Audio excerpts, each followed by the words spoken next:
a Vietnamese restaurant and they start talking to in Vietnamese to each other, my brain actually, like my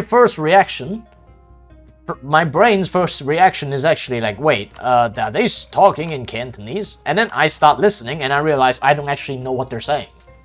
And then that's like, you know, after a few seconds of doing this, and then I realized like, oh no, they're Vietnamese, you know. But like that's the thing, right? Like they pronounce something very similarly to how we pronounce something, but of course their pronunciation in Vietnam is different for every word. So for me, it's like, yeah, you're speaking Cantonese, but you're just pronouncing gibberish. It makes no sense. But you know, I mean, probably when I do the same, they would feel the same too. When I start speaking with my friends, maybe they will feel the same too. But this is the thing, right? Like some words, for example, actually are quite similar. You know, like for example, Japanese. Like if we have some borrowed words from, you know, Japanese, then of course it would be it would sound very similar. At least like actually, it's also for Chinese and Japanese in general, right? Like some words, I look at the Japanese spelling, and I'm like, okay, what is this? And then I read it. You know, I actually, you know, read it out loud, and I was like, oh, it's basically the same vocabulary in Chinese, but just a slightly different like pronunciation. You know. I mean, at the end of the day, human languages are phonetic, right? It's just like you first have how you make the sound, and then you find a way to put it on a paper and systemize it. You know, so yeah, that's how it works in human languages, right? So, all right. Next, truces will expire. Then we have a small issue here. Well, we do need a truce reset, but let's end the treaty Jaipur with Gujarat, so we only have to fight Gujarat and not fuck up the truce with Jaipur. That should do it. Are they still guaranteeing some guy?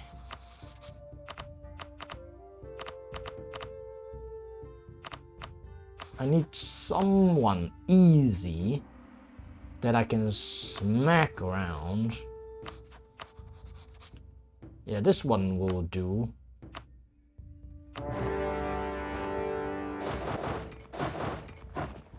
And I'll be a bit more liberal with the siege breach. It helps. And maybe I can't delete. Wait, I don't have enough manpower to keep playing like that. Between keeping Timurids and changing Mughals, which one's better? Mughals. Timurids is trash, dude. If you were playing the old patches where Timurids is a horde, I would actually say keep Timurids. It would be a challenge, but it would be fun, and it would be pretty damn strong.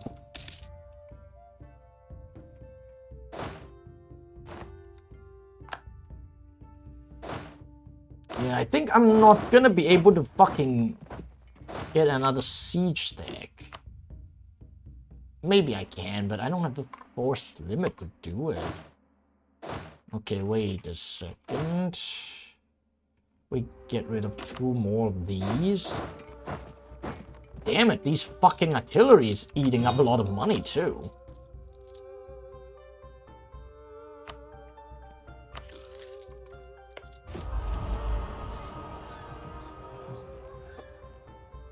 Watch a 2046 movie. 2046? What is a 2046? Like, are you talking 2046? It sounds like is it something to do with Blade Runner or something? Oh, okay. Well, to this day, we still have Cantonese, Japanese, and Mandarin. Understanding. I mean, honestly, though, I will give you another. I will actually give you another nice little trivia. When I was a kid, my mother tongue is Cantonese, right? But if I watch something in Mandarin, I still understand at least like 60% of it without looking at the subtitles. You know, it's not that. It's like, as a kid, you don't think about it, right? But Mandarin and Cantonese is not that dissimilar. I mean, some words are definitely totally different. It's like a completely different pronunciation. And those are the ones I might also make mistake, like in pronunciation, because you have to memorize the pronunciation. Otherwise, when you don't know, you just don't know. Like, there's no system to it, right? And the thing is,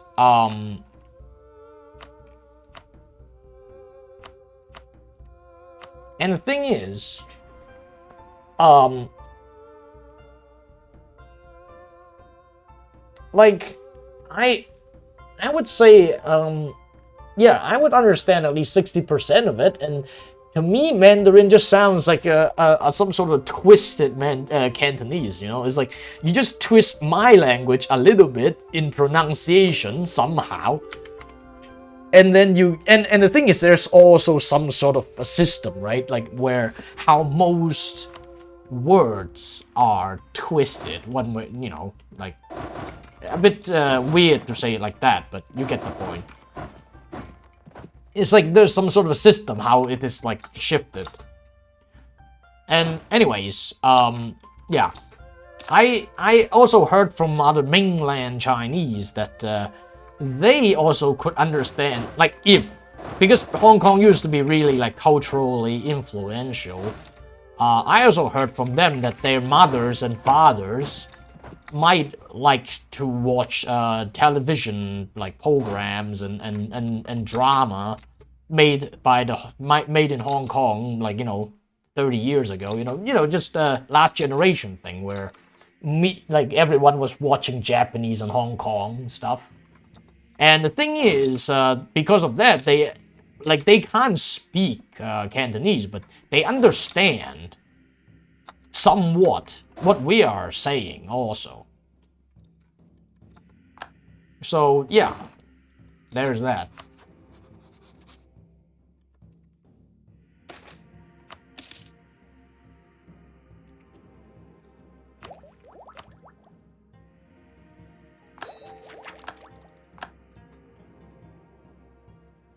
Last to be free state. Well, it is still kind of what you call it, a free port. It's never a free state, it's a free port. But yeah, I get your point. They like to do some more, you know, you know, you guys, the artists and shit, they like the dystopia and fucking, you know, dystopia and what was it called? You know, just general, you know, cyberpunk shit. And some sort of fear mongering and like, oh, communist bad. I mean, they grew up under the British, so that makes sense. But you know, like they like to, you know, the arts, you know, two types of fucking people, the fucking artists and the fucking politicians. Because like fear mongering and shit is just in general very beneficial to them for some reason. Well, the art people you can guess because they're fucking art people. The more outrageous it is, the more you know, artistic it is. Politicians is more like, yeah, just do some fear mongering and people anti-Chinese shit, and then people will vote for them.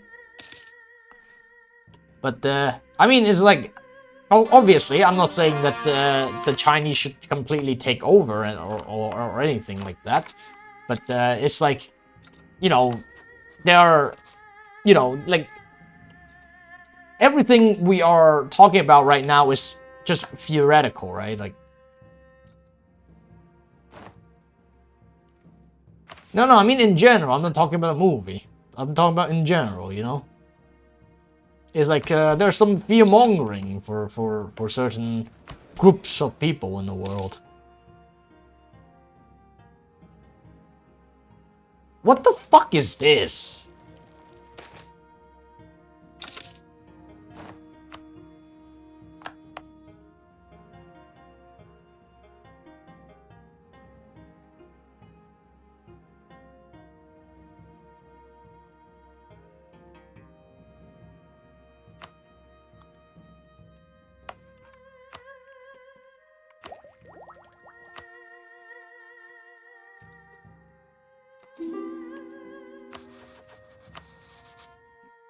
Okay, we need...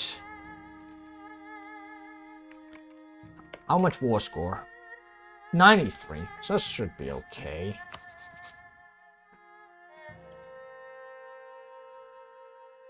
AE Prestige. Can we call Vaginagar into something? Like right now.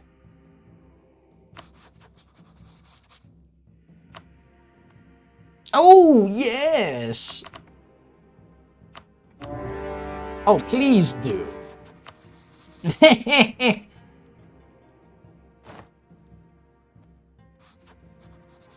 Let's do it. Vaginagar.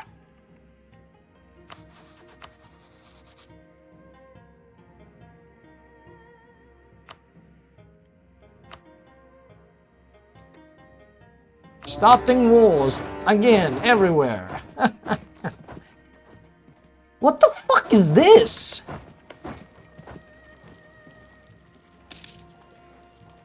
How many rows has it been?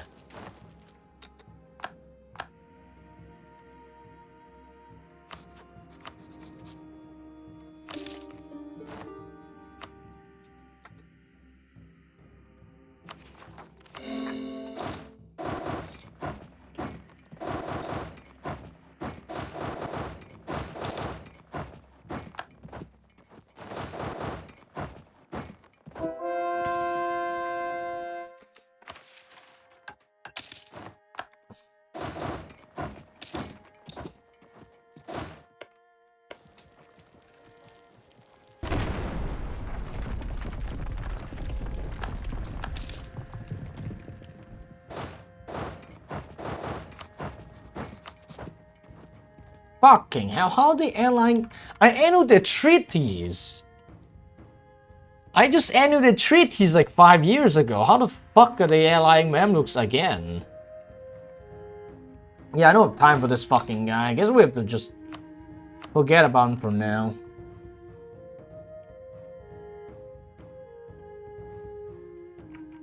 Yeah, we forget about him for now.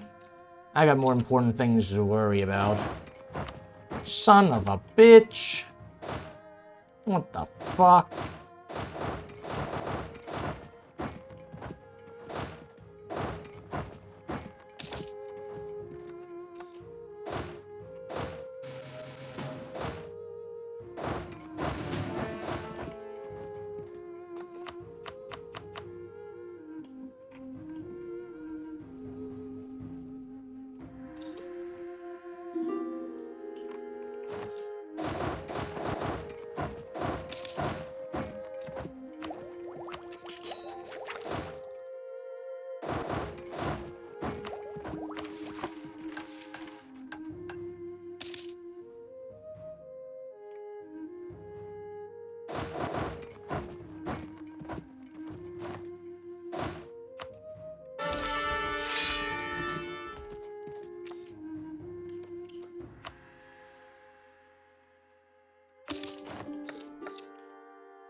Have you seen the latest Austria buff refill privilege for the XRE? Nah.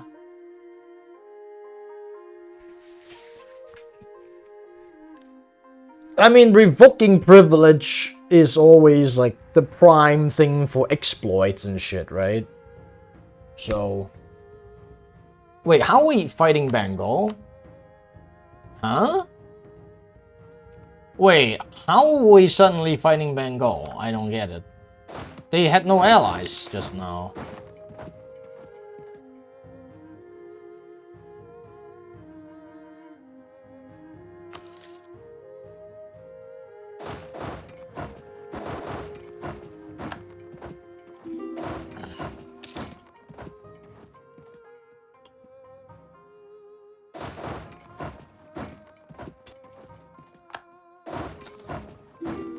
But Burgundian inheritance, Hungary and Bohemia appeal by 1515 is normal though. I did it every single time. I did it like for the PUs you can do it in the first like 10 years or something, right? There's nothing particularly tricky there.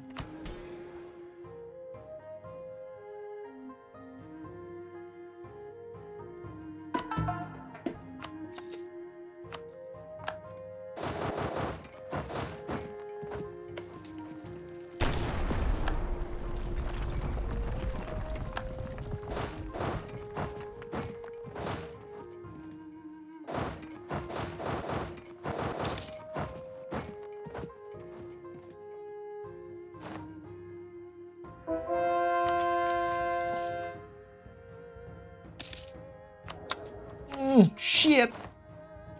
There we go. National unrest. Get it up to maybe, yeah, 5. But level 5 might be a bit too much. Or too expensive. Come on, get the fuck out of my land. Okay, they are not really alive with anyone after this.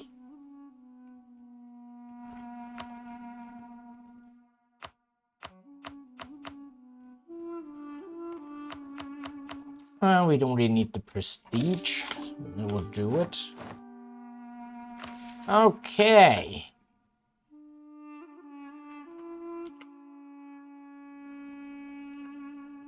Trade Center upgraded level 3.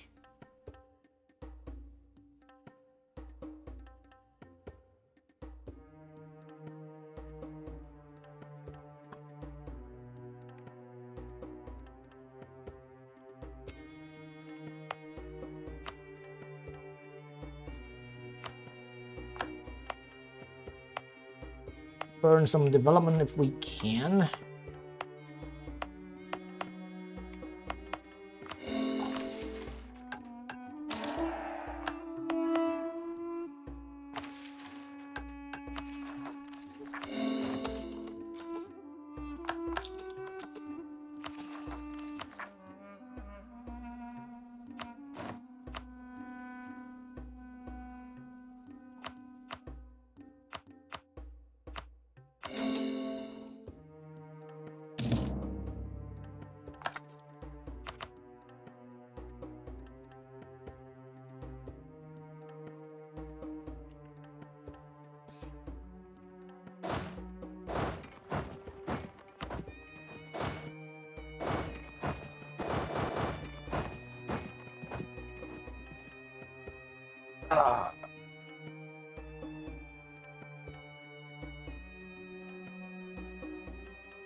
Having Iberian weddings countries as junior partners, including Naples, that's also nothing new, though.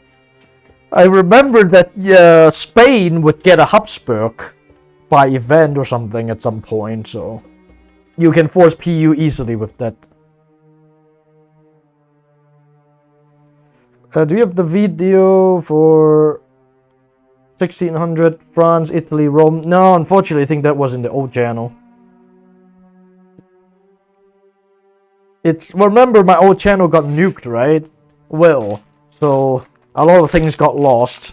Mainly, like, basically everything. All the crazy runs that I did. All the world conquests, all the timelines, all the guides and stuff. you know, all the tips, they all get nuked because the channel got nuked out of nowhere. Well, why did it get nuked? Because they say it was hate speech. While I was I was uploading my Jewish One Faith run, and they say that was hate speech. Well, their AI thinks it is hate speech. I don't think a human ever actually looked at it, because I started with Mamluks, right? And they already flagged the first episode as hate speech. Like, what?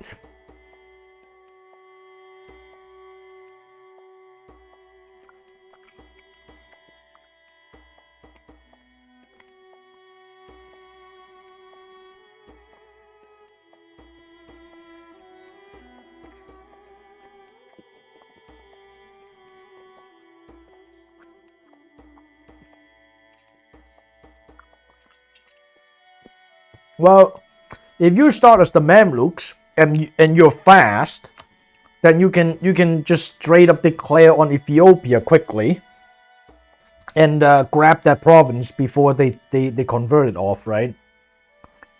Did I say something? No. I think it's their fucking algorithm, I think. It's not that what I said. Dude, it was a 30-minute video, right? It was like I said, it was the first episode.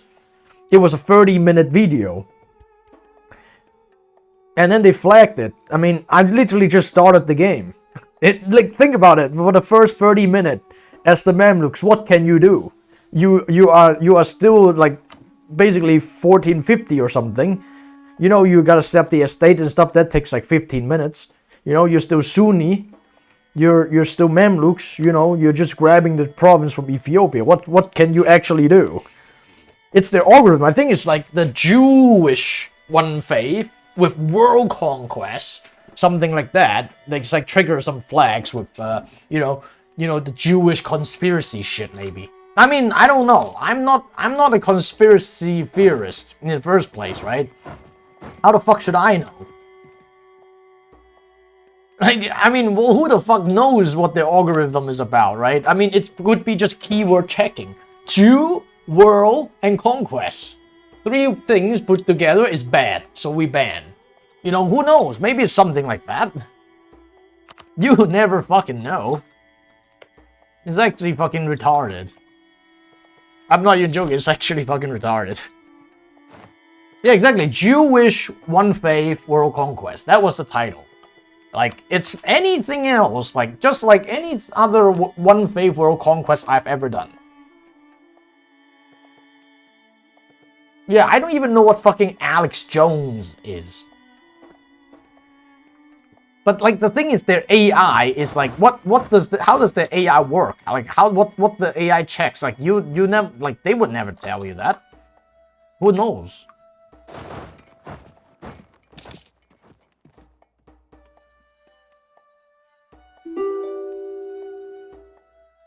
You know, I remember back then I checked also because Flory Worry also did the Jewish One Faith, right?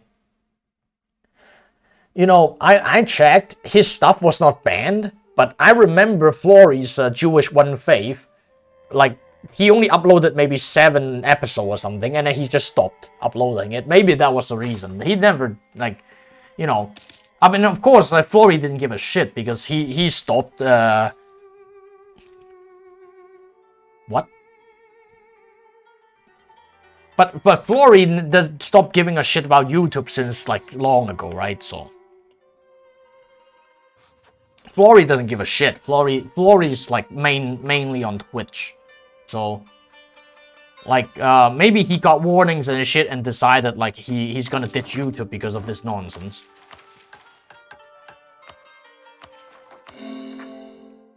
Nothing new there. You didn't get video, Nick, of course not, dude. You know how much those videos, how big those videos are. We're talking about hundreds of gigabytes, if not terabytes of stuff. I mean, I've been having the channel for 10 years back then, right? And like I've uploaded so much EU4 videos. I mean, I get your point. Like the guides and stuff, I should have backed up the guides and the tips and stuff, I think. Like the Let's Plays, nobody cares.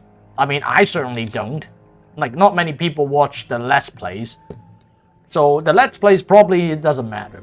Like, those are the biggest one anyway. The guides and clips, maybe. I mean, maybe not the clips, but the guides at least. But again, I was not a fucking conspiracy theorist in the first place. Why the fuck would I worried about getting banned out of nowhere, right? YouTube wasn't this shit back in the day.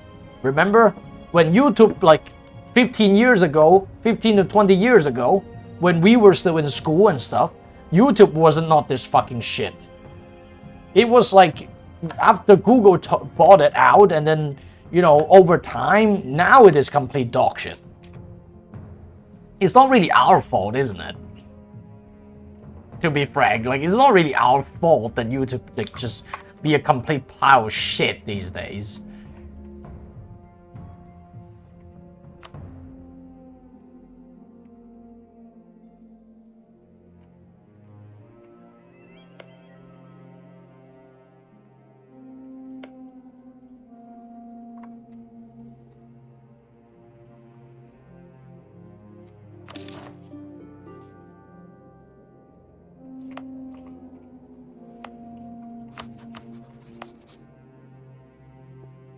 Yeah, exactly. That's what I'm trying to say. Like, you know, I still remember I was like I said, I was not on EU4. I was late to the EU4 scene, and I could tell you that you know, I didn't have so long on YouTube to be famous, but I remember about a year or two after I started getting popular on YouTube, I suddenly like got, you know, notified by YouTube that, oh, we're cutting your revenue from advertisement sharing because it's a, you know, it's a YouTube-wide policy and whatnot. You know what I mean?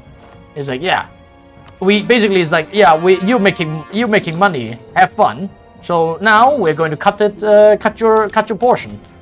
And they've been doing it since forever. It's like they keep doing it again and again and again and again and again. Fucking bullshit. So back in the day, like when YouTube just started being popular and stuff, like you actually could make a living off YouTube, right? And then they start cutting the revenue share, this and that. It's like, yeah, fuck you. Basically, it's like, yeah, fuck you.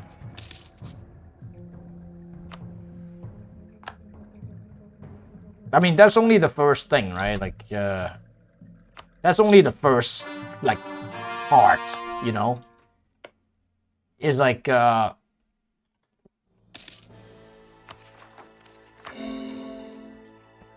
it's not just the revenue cut that they did, you know? It's like many things in total combined. I'll get this fucking thing off my screen.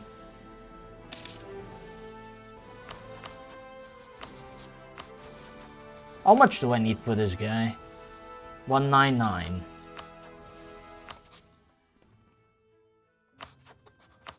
And truces. Bananas, Jaipur, Bengal, Ava, Ori, and then Vagina Guard. We can choose Brick Vagina Guard to death, I suppose. Get the shit off. Yeah, Vagina Guard, no truce, but they're allied, so.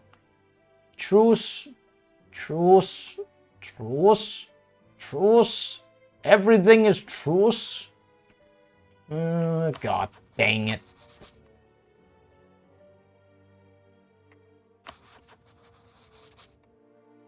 Maybe get a better ally at some point too. Oh yeah, let's trust Poland. Okay, colonialism.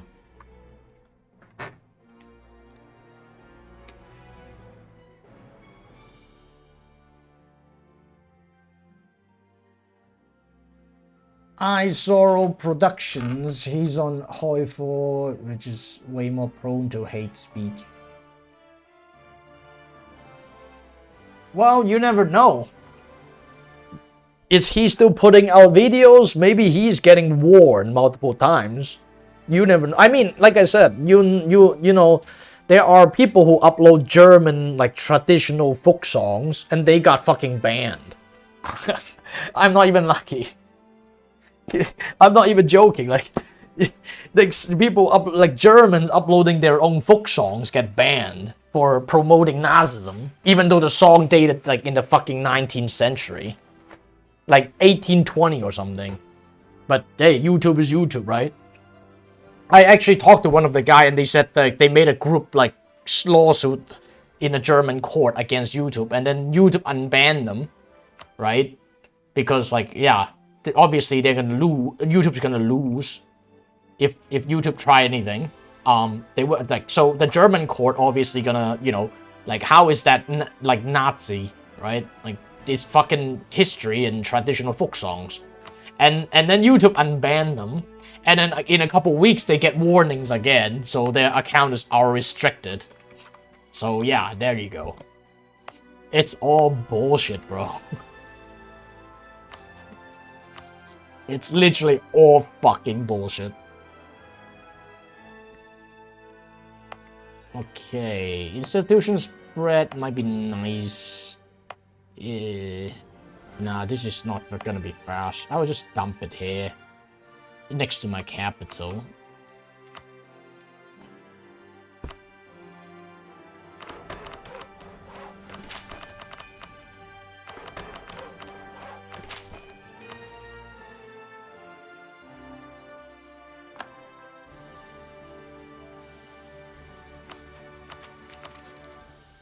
There we go.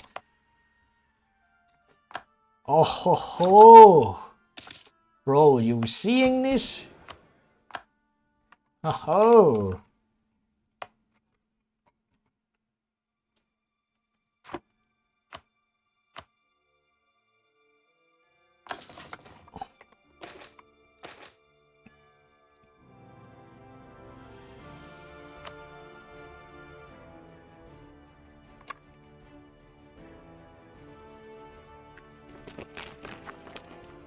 All inhabited provinces in Lahore trade node.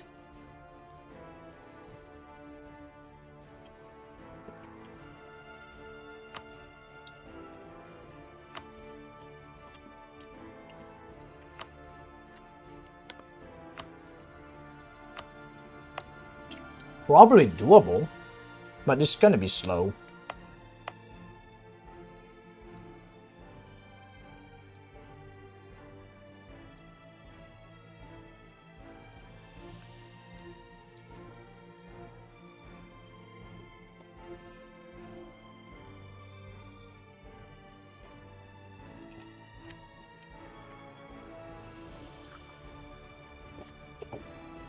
To be fair, Will, I mean, it's a fucking damn shame what happened, but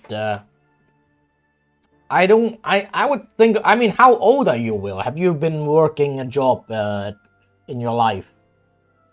Or rather, which country are you from? Like, if you're in the US, you know, where you have like basically at will employment, then you know what I mean. Because like, yeah, if you're from Portugal, maybe not that, like, not gonna happen to you that easily. But, you know, if you're in the US and you get a job, then, like, you can get fired. Like, anytime the employer wants, right? Like, whether it is, like, a bad economy, you know, the company loses money or something. You know what I mean?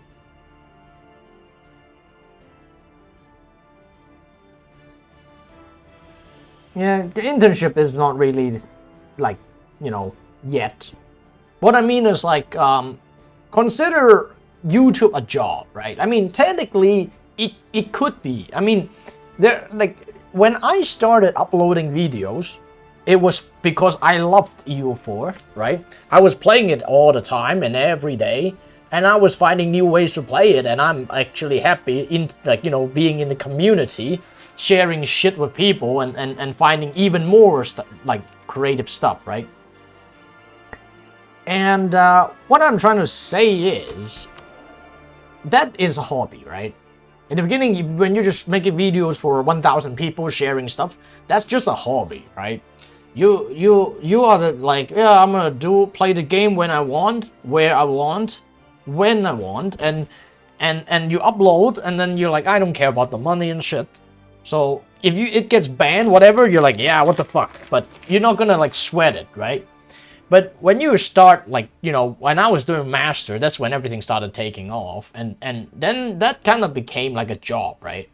And when it comes to being a job, you're like, you know, how would I put it? Like, you know, you start to care a bit too much, you know, if you know what I'm trying to say. And of course, at the end of the day, it's like, it's a damn shame what happened, but when you work a job, essentially you are a content creator. You create content for Google, which drives up the sales on their platform called YouTube. And this platform sells, say, advertisement for a living. And in return, they give you back some money based on how much sales you get them. Technically speaking, you are making content as a salesman or marketer for Google, and they give you a salary based on your sales numbers, which are views, right? It's basically fucking, I mean, like you said, you study economics, right? You know perfectly what I'm talking about. So essentially, you work for Google. Google is your employer, right? You make good sales, you bring in the numbers, you get a bigger bonus. Simple as that. And at the end of the day, they can terminate you, like fire you from a job, on any reason they deem suitable. I mean, they can basically not give you a reason if they feel like it, because they are the employer, right? I mean, I know that in Europe you guys are a bit more uptight about that. It's like, yeah, you can't just fire someone, especially if you have work contract as a permanent employee and stuff. You know, their labor protection and all that shit. But here's a funny thing: you don't get that in fucking US. You don't have any like this sort of labor protection like that, right? I mean, I could probably, if I have a work contract here in Germany, and someone suddenly come to me and say, you said some shit, hate speech, and we want to fire you, then of course you need to prove it, and I could sue them back for unfair dismissal if they don't provide evidence. But the truth is, they don't have to. Like, we don't have a work contract with Google. There is no labor protection. You are basically a freelancer for Google. You work, they pay, right? When you think about it, this is the world's largest fucking racket. It's like, dude, you think about it. In the real world, when you are, you know, let's say you are a salesman or something. In the real world, you'll be complaining that, why the fuck am I being a salesman? This job is a dead-end shit job. I have to run the numbers and all that every month, right? But, like, you know, nobody wants to be a fucking salesman in the real world. But here in the digital world, everyone wants to be a fucking salesman, which is actually way worse than a dead-end job, because it normally does not even pay minimum wage if you make videos for a living. I'm not even joking. When I was making videos for a living back in the day, I don't even think I made minimum wage. I mean, on German standard, of course. It was like 9 euros, 8.5 or 9 euros an hour when I came to Germany. And like, if I actually be honest with you, the money I made making videos, I mean, of course, over the years, like, I saved them. I saved the money, you know, over the years, like, you know, I just, you know, had like a decent amount of savings, but it's not like that much. And the thing is, I think I would have gotten like more money if I just worked a part-time job delivering pizza.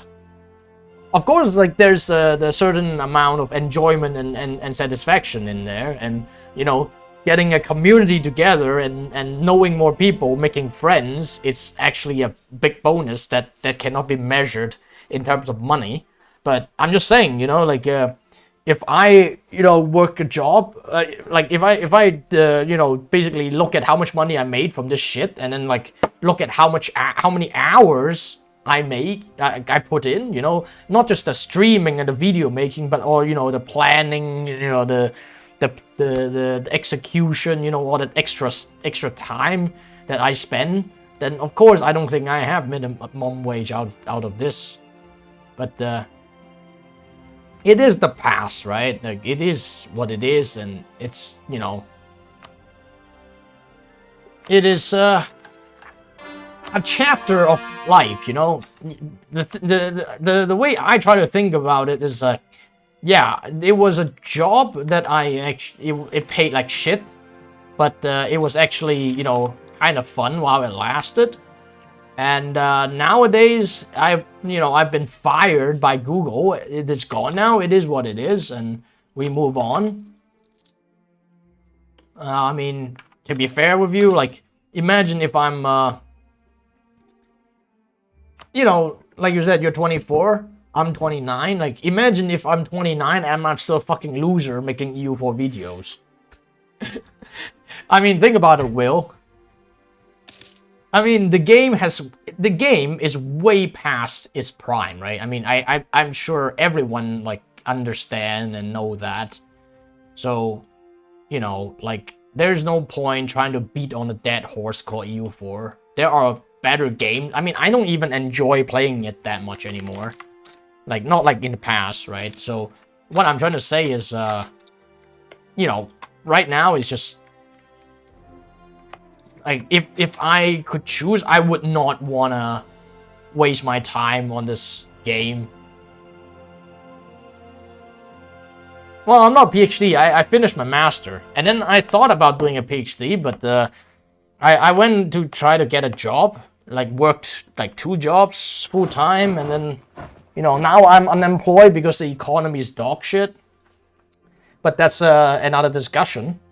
But yeah, I mean, like, what I'm trying to say is I'm planning to move back home, and I'll be making way more money than in Germany. Like, I'm not joking. Germany sucks at the moment. The amount of, like, the salaries has stagnated massively, especially with the inflation considered. I'm gonna move back home. I'm gonna make more money, and I will have way better, like, promotion, advancement and stuff. If you consider going to CERN in Switzerland, nah, dude. The thing is, like, I would actually let you know this. I graduated about a bit less than 3 years ago.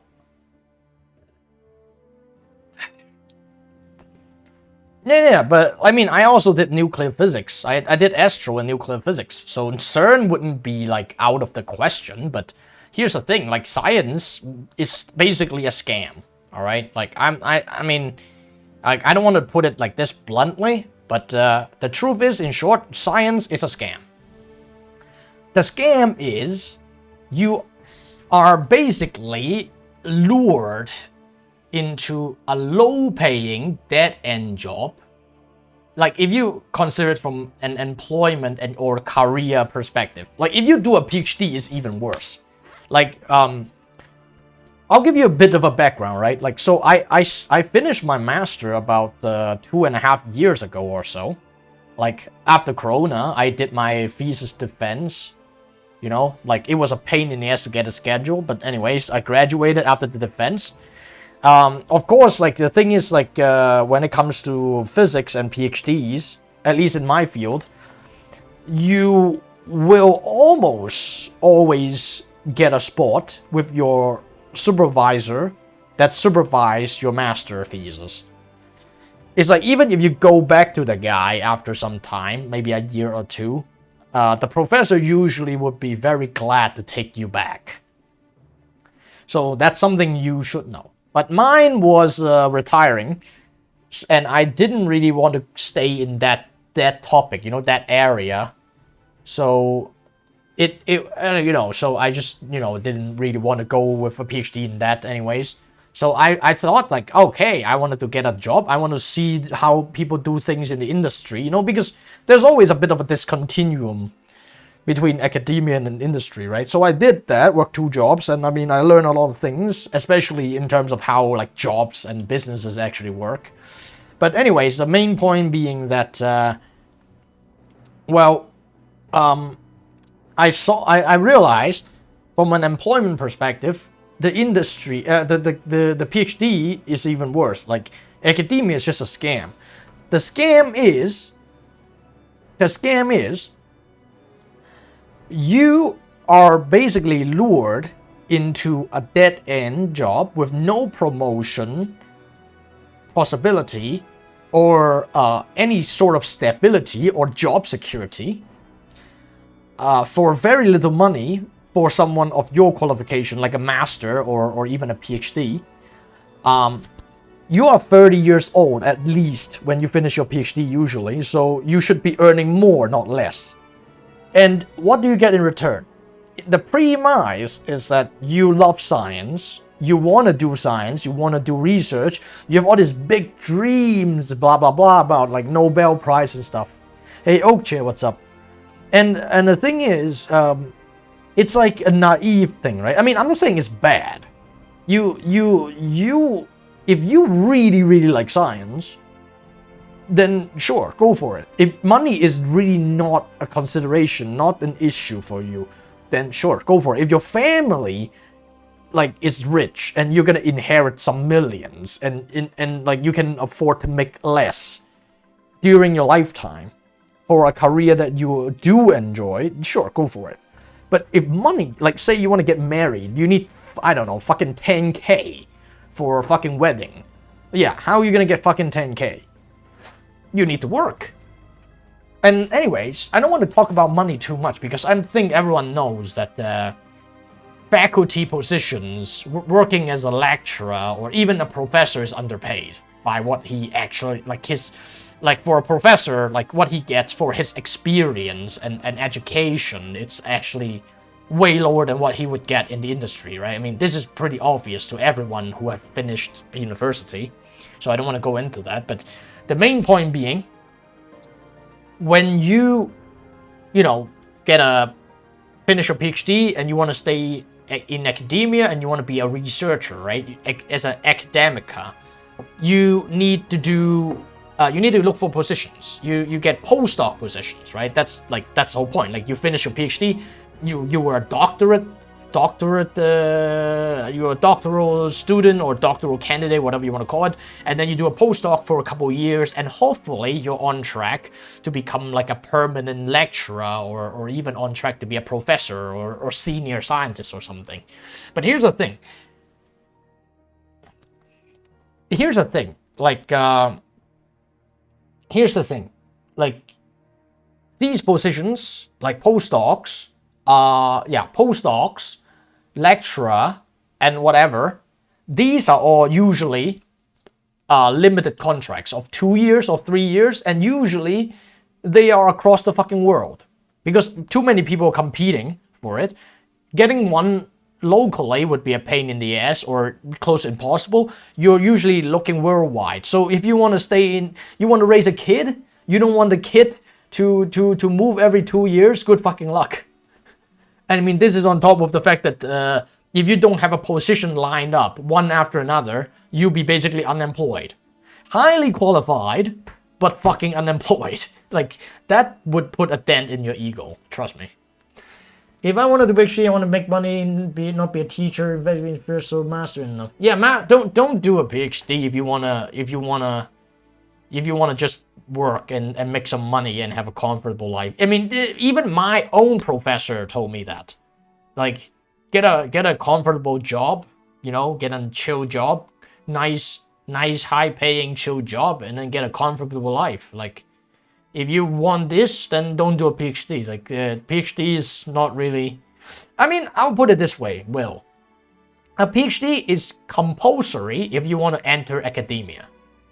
Let's say you actually want to be a researcher or something as a career. then you do need a PhD. Without a PhD, you have no fucking chance.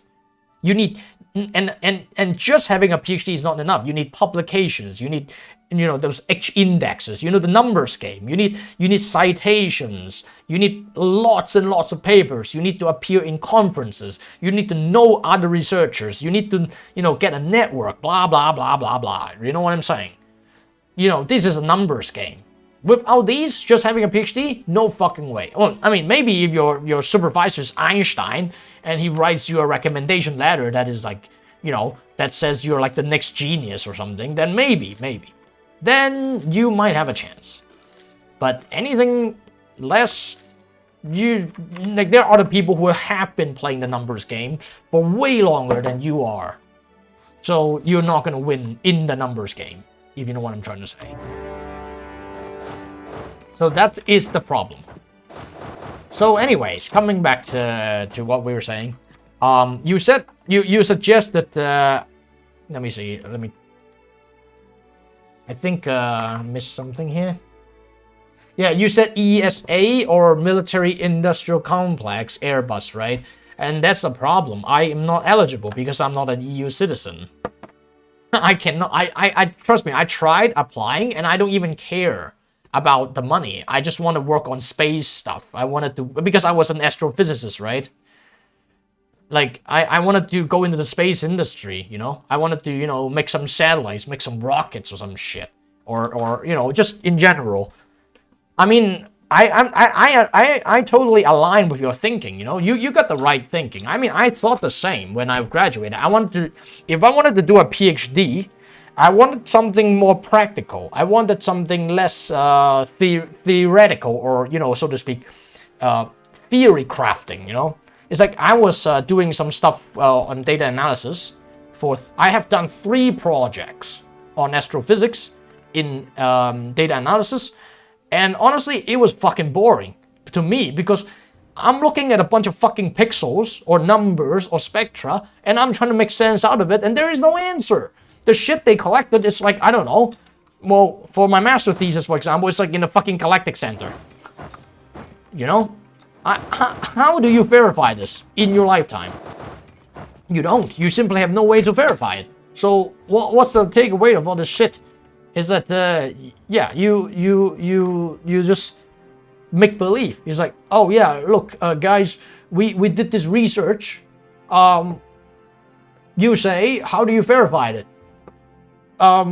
Well, you just have to trust us because we have spent 2-3 years of our lives investigating, analyzing this, getting eye burns every fucking day, getting paid doing this, and we are the only one in the world spending so much time on this fucking topic, so we are technically the world's only expert, so you just have to trust me.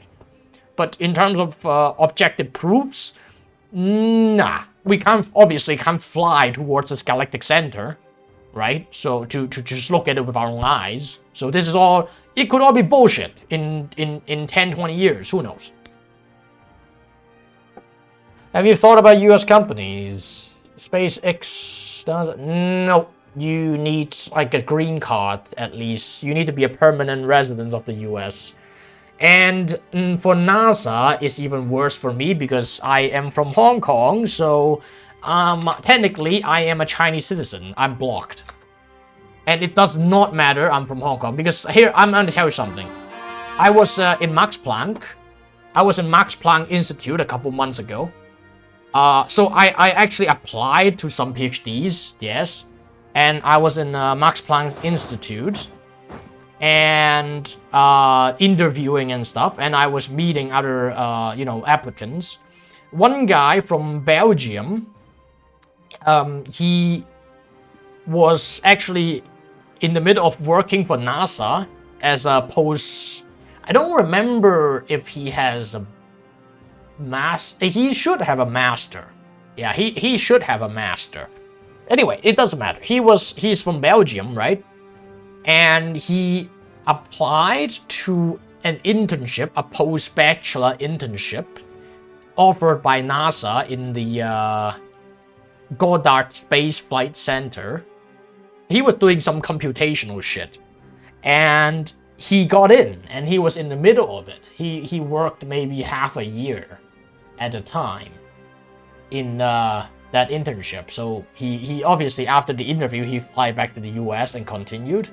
And we talked, and I was interested, and he actually gave me the ways to apply, which I did. And here's the fun part.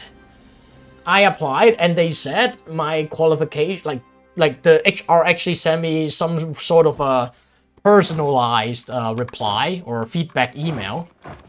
They wrote that you have quite a competitive profile. You have some very interesting experience. You know, it's like in general your profile is interesting and pretty strong. You know, competitive, and you're obviously a competent person. But the problem is you're from Hong Kong. So recently, Hong Kong was, then they use the word recently, especially. Recently, Hong Kong was put on the list, the restriction shit by the US government. So yeah, we are treated basically the same as China now. We're blocked.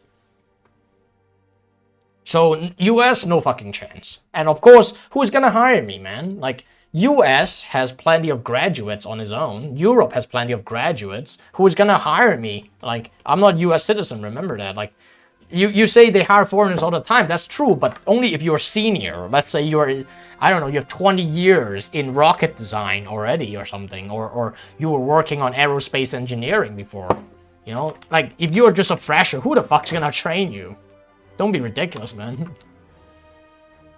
Could you get a UK passport? Nope. And actually, there was something called a BNO back in the day you could get, called British National Overseas, but actually that passport does not grant you a citizenship. Two different things. It's just a passport. That passport's basically useless.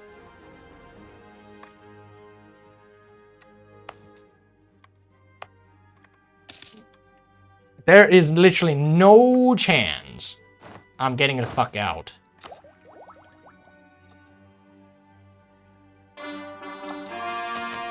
Okay, free thinker. I still have 5 years, so I should be okay.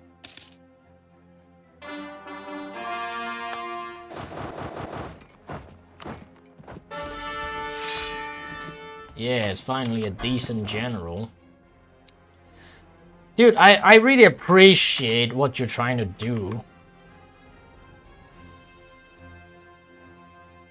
Have you thought about applying to mainland China? Yeah, why not? Here's the thing. I'm a mainland, like I said, I'm a Chinese citizen, right? So why would I not apply back to China? I mean, China's got the money. China has been literally throwing money at like space stuff and now semiconductor industry. I mean, it makes no, I mean, like ideology, politics, all that shit, I don't really care. So I don't mind living in China. I have no problems with the language, speaking Mandarin and all. Why wouldn't I, right? Like, it's like a way less hassle. Like, it's just way less hassle, right? Like, what's wrong with applying to China, isn't it, right? You get paid, you work on things that I do enjoy. I do work on things that I do enjoy if I get those kind of jobs. And I won't have discrimination, racism, or, we call it the glass ceiling for foreigners, stuff like that. Yeah, I mean, like, the thing is, China is, they do stuff for the Chinese space station, for example. They do stuff for moon landing, moon exploration, Mars exploration. I mean, what the fuck? They are throwing money at this stuff. I mean, China is a developing country, right? And the good thing about developing country is that it might be shit in some regards. For example, if you compare it with Europe, you would say, oh, Europe has a lot of established labor law, so protection is good. You don't need to work overtime for scraps, like it would be illegal to force you to work overtime, not paying you, right? Stuff like that. Everything is more like laid out and bureaucratic in some ways. But the thing is, developing countries like China they have the advantage of like, because they're developing, there are a lot of opportunities. Like everything is still going up, right? So it's only gonna get better, and whatnot. And to answer your question, no. I can, like, the passport Hong Kong scheme has nothing to do with getting the passport. And like I said, I was born before 97, so I can technically apply for the BNO, like the British National Overseas thing, but it's, like I said, it's fucking pointless.